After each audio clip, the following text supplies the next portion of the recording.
अभी मंदिर के सबसे करीब पहुंचना था। आवाज तेज होगी तो सुनाई ही देगी। मंदिर से निकलने वाली रोशनी बहुत तेज हुई तो क्या पता दूर से दिख भी जाए।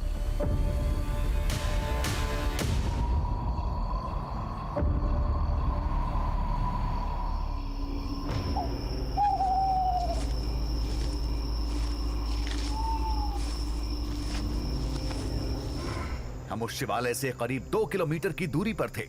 इससे आगे जाने की इजाजत नहीं थी। खतरा भी था तो हमने यहीं डेरा डाल दिया।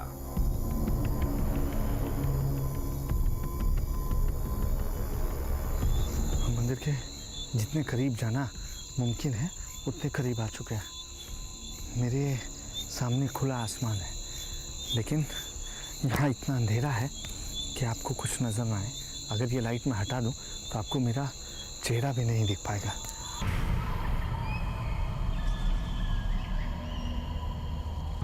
अभी जंगल से जानवरों की सामान्य आवाज आ रही थी, लेकिन लोग जिसका दावा कर रहे थे वो ये नहीं था। उसमें तो एक साथ सभी जानवरों का शोर सुनाई देता है।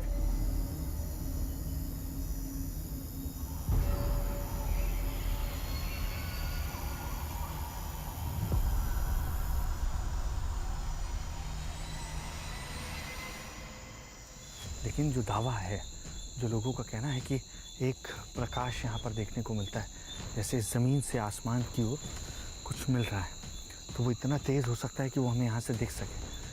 हम यही इंतज़ार करेंगे। हम बैठना बहुत मुश्किल है, कीड़े मकोड़े और जंगली जानवरों का जो खतरा है, लेकिन हम इंतज़ार करेंगे।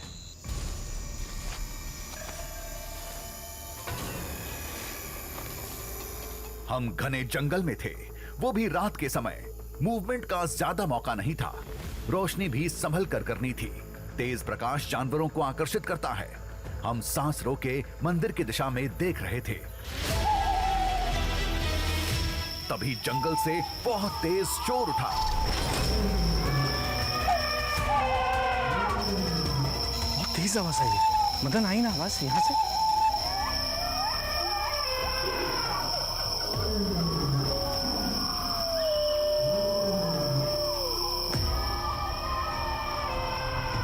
सारे जानवर एक साथ चिल्ला रहे थे।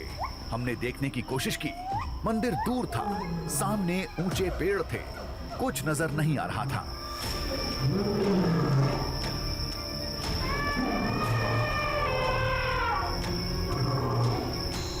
मैं आपसे बात कर रहा हूँ, उस बीच भी आवाज इतनी तेज है जैसे कई सारे जानवर एक साथ चिल्ला रहे हो।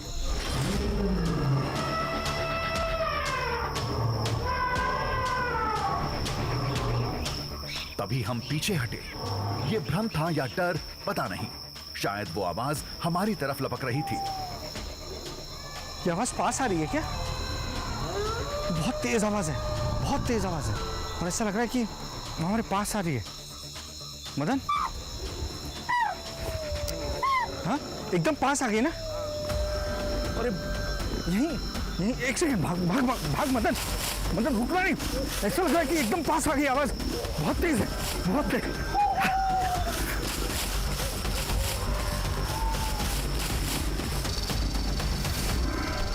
जंगल से आ रही आवाजों ने बेचैन कर दिया था। अचानक से सब शांत हो गया।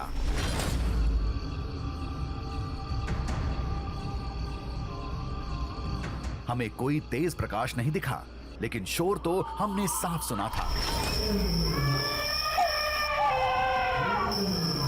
बहुत तेज आवाज आई है। मदन, आई ना आवाज यहां से?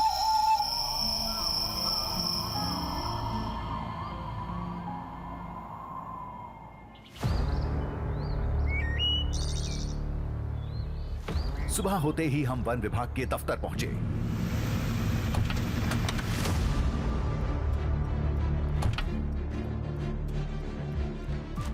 हमें हर हाल में एक रात उस मंदिर में गुजारनी थी, ताकि हकीकत दुनिया के सामने आ सके।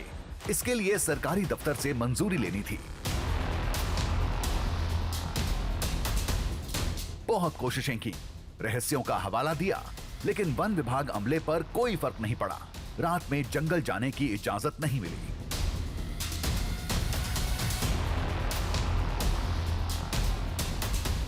इधर रुकने की नहीं देते हम, कारण इस एरिया में जंगली जानवर है, बिबट है, हंसवाला है, पुन्हा रानटी शुअर आहे, बहुत सारे वन्य प्राणी आहेत इथं.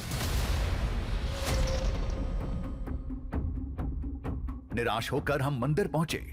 वहां कोई ऐसा निशान नहीं था जिसके दम पर हम कह सकें कि रात को यहां कुछ हुआ था.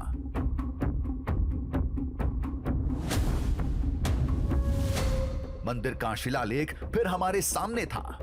क्या वाकई इसमें कोई रहस्य छुपा था?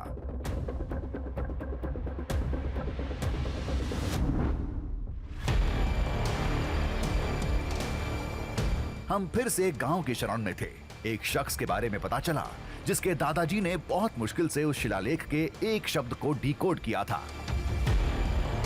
ये देखिए उधर जंगल में एक बाबा आपको मिलेंगे. वही बता सकते हैं आपको कि यह किस तरह से इसका शिलापट है, उस पर जो लिखा है वो लिखावट क्या है, उसके बारे में वही बाबा आपको बता सकते हैं. अच्छा,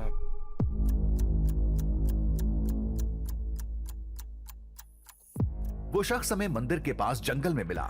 उसने डिकोड किए उस शब्द को हमें बताया. मेरे आजोबा ने बोला था कि वो पाली भाषा में जो लेख है उसके वो एक शब्द ऐसा है, बोले इंद्र की लादी. इंद्र किलादी, हाँ, उसमें लिखा है. लिखा है. और इसके आगे पीछे कुछ समझ में नहीं आया. नहीं समझ में आया. ये शब्द सुनकर हम चौंके. इंद्र किलाद्री उस पर्वत का नाम था जहां अर्जुन ने भगवान शिव की तपस्या की थी. उसी तपस्या के बाद अर्जुन को पाशुपतास्त्र मिला था. लेख में लिखा है. लेख में एक शब्द लिखा है. हो, क्या बोले उस शब्द का? इंद्र की लादी. इंद्र किलादी. तो इसका कुछ मतलब मराठी में होता है क्या? नहीं, क्या मतलब है नहीं मालूम, नहीं मालूम. लेकिन इंद्र किलादी बोलते हैं. बोलते हैं. बस यही समझ में आया ये- पूरा उसमें. हो, 24 लाइन में से सिर्फ एक शब्द इंद्र किलादी. ये इंद्र की लादी. देश में कई जगह इंद्र किलाद्री पर्वत के होने का दावा किया जाता है. इनमें से एक आंध्र प्रदेश के विजयवाड़ा में है. कई पुराणों में किन्नौर कैलाश को भी इंद्र किलाद्री पर्वत का नाम दिया गया है. इनके अलावा एक जगह और थी और वो था इस शिवालय के पीछे का पहाड़. स्थानीय लोग इसे भी इंद्र किलाद्री कहते हैं. और जो पीछे पहाड़ है उसका नाम क्या बताया आपने? उसको भी? उधर भी सीतानानी नागार्जुन ऐसा गुफा है. अच्छा.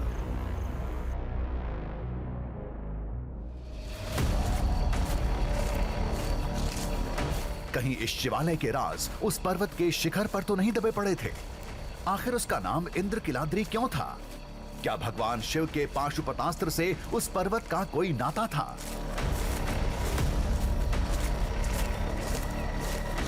अगर कोई नाता नहीं था तो मंदिर के रहस्यमयी शिलालेख पर इस पर्वत का नाम क्यों लिखा था?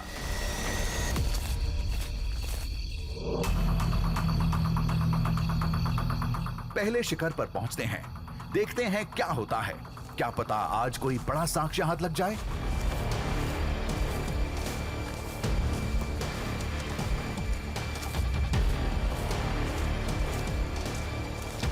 रास्ता कठिन था, झाड़ियों से भरा था. शायद सालों से कोई इधर से नहीं गुजरा. मार्ग खुद तैयार करना था. ये रास्ता हमारी सोच से ज्यादा खतरनाक है, ज्यादा मुश्किल है.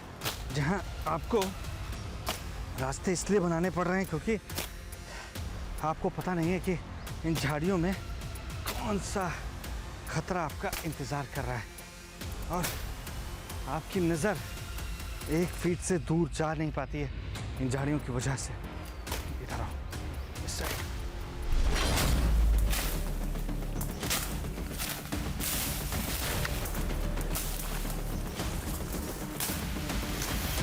आधे रास्ते एक अवशेष से सामना हुआ. शायद मंदिर था. इस खंडहर ने हमारे हौसले बुलंद कर दिए थे. हो ना हो इस पर्वत की जरूर कोई पौराणिक कहानी रही होगी जिसे कोई नहीं जानता.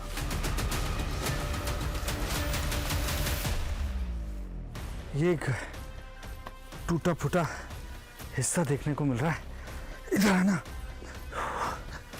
देखिए, ये एक ऐसा हिस्सा है जो बताता है कि ये कभी किसी मंदिर का भाग रहा होगा जो समय के साथ या तो टूट फूट गया है और यहाँ घास झाड़ियाँ, ऊपर देखिए कितने पेड़ पौधे उगे हुए हैं। इन्हें देखकर आप अंदाज़ा लगा सकते हैं कि इंसानी पहुँच से ये कितना दूर है। यहाँ पर कोई भी नहीं पहुँचता। ये देखिए, ये स्थान जैसे मूर्ति को स्थापित करने के लिए बनाया जाता है, बिल्कुल वैसा ही है। यहाँ कई खंडहर ऐसे हो सकते हैं